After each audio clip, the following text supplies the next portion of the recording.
Learn to be alone. There is a strange silence that most people spend their entire lives trying to escape. The moment the room becomes quiet, we reach for our phones. We scroll endlessly, text someone, turn on music, or binge another episode. Anything, just to avoid being alone. But have you ever wondered why?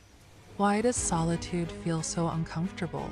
Because when the world goes silent, the only voice left is your own.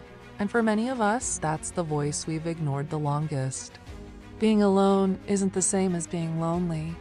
Loneliness is the pain of feeling disconnected. Solitude is the peace of being connected with yourself. The difference isn't who is around you, it's how you feel in your own company. Think about it. The people who know themselves best don't fear empty rooms. They don't panic when plans get canceled. They don't need constant validation because they've built a relationship with the one person who will stay with them for their entire life, themselves. Yet society teaches us the opposite.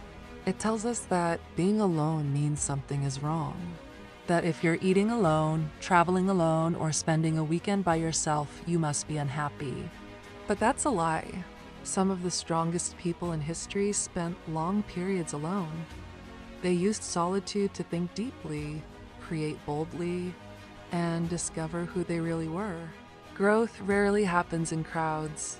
It happens in quiet moments, when no one is watching, when there's no applause, when you're forced to face your fears, your mistakes, your dreams, and your truth.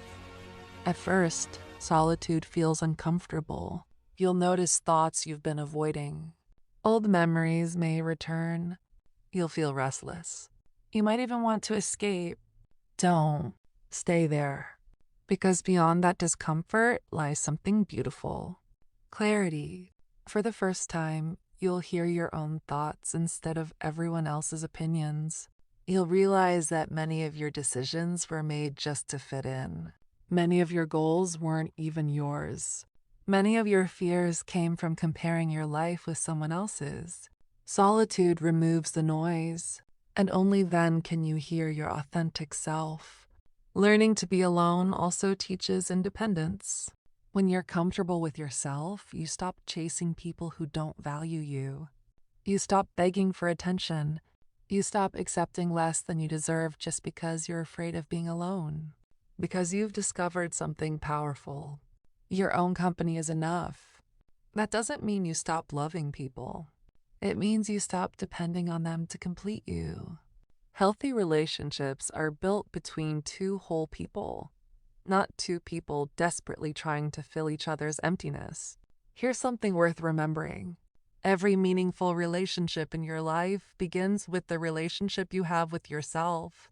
If you constantly criticize yourself, ignore your needs, and run away from your emotions, no amount of external love will ever feel enough. But when you learn to enjoy your own company, everything changes. A walk becomes peaceful. A cup of coffee becomes a moment of gratitude. A quiet evening becomes a chance to recharge instead of something to survive. You begin living intentionally instead of constantly seeking distraction. So, how do you start?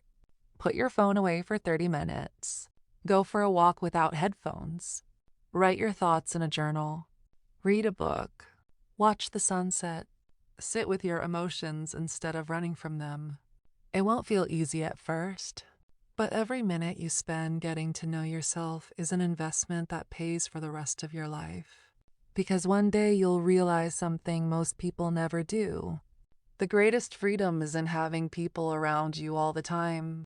It's knowing that even when you're completely alone, you are still at peace. So don't fear solitude. Embrace it, because the person you've been searching for in everyone else has been quietly waiting inside you all along.